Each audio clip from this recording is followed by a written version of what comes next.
that recommends vaccines kicks off a two-day meeting today, the first since Robert F. Kennedy Jr. dismissed and replaced the previous 17 members of that panel. KTVU's Ali Rasmus explains it comes a day after California and other western states issued their own vaccine recommendations. Ali live now in Orinda for more.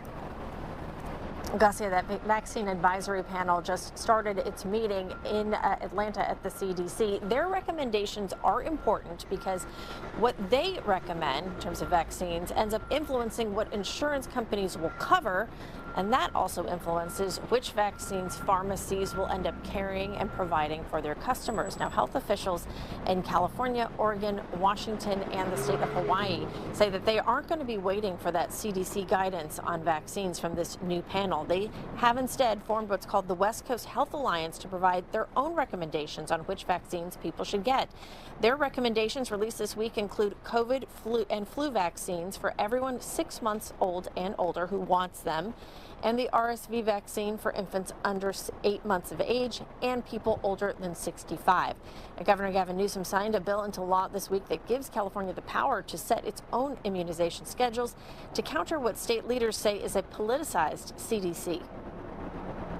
This summer, Trump's health secretary fired every single member of the CDC's immunization advisory panel, replacing trusted health experts with vaccine skeptics. That move puts your ability to access critical vaccines at risk.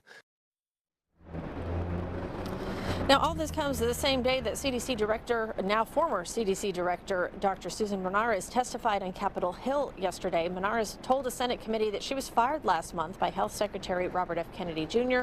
after refusing to endorse vaccine guidance from this new panel without first reviewing scientific data. She also testified that America's public health system is headed to a, quote, dangerous place.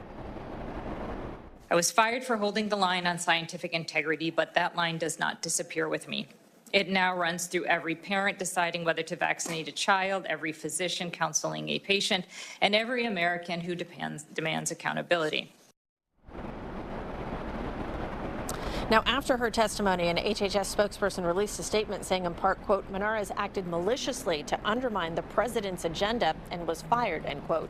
Now, this new vaccine advisory panel with its more than a dozen members, RFK Jr. appointed himself, is meeting today and tomorrow. The first day of it just got underway. On their agenda today, reviewing and discussing CDC guidance for the measles, mumps, and rubella vaccine for children, the hepatitis B vaccine, and the chickenpox vaccine. They are set to discuss on their agenda the COVID-19 vaccine tomorrow.